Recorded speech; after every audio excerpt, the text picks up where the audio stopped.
When someone asks us a question, we naturally want to respond. So if we're asking someone else a question and we want a particular response, we need to make sure we're asking the right type of question. There are 5 main types of question-response pairs. The first type is binary. Too little short for a stormtrooper? Huh? The answer is a yes or no. Are we there yet? No. Are we there yet? No. Are we there yet? No. Are we there yet? No. Are we there yet? No. In a discussion, these are the most elementary questions with the most elementary responses. Any chance Lieutenant Kendrick left your office and said, the old man is wrong? No. But it doesn't mean that they have less value than other kinds of questions. Binary responses and questions can be used in many different ways. In fact, you can have a statement that's masked as a question.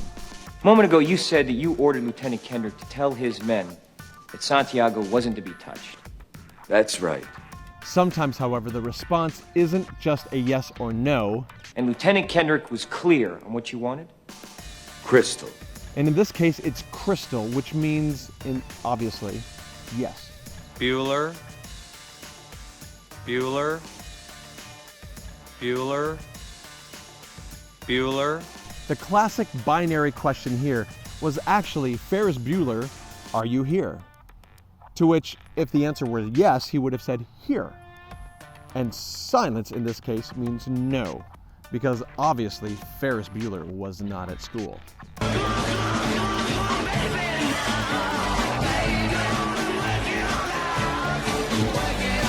If many binary questions are asked in a row, it helps to drive home a point. You ever served in an infantry unit, son? No, sir. Ever served in a forward area? No, sir. Ever put your life in another man's hands? Asked him to put his life in yours? No, sir. Sometimes binary questions are meant to put a nail in the coffin just to get a solid answer. Did you order the code red? Oftentimes, binary questions set up a train of thought. They set up a discussion. They get everyone going in one direction. And then other questions can explore from there, but these don't quite do the exploring. They just set the facts in place. Although binary questions can be really powerful, there is some danger that we're all too familiar with.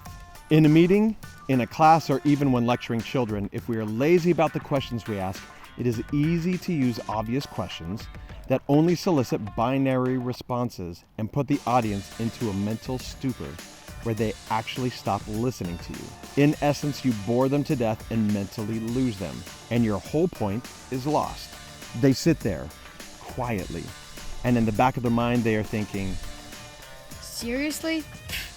Did you just ask me that question? I'm not going to waste my breath answering that one. I'd rather sit in dead silence. Questions that have a binary response can be used for good if used strategically, or evil if you're lazy.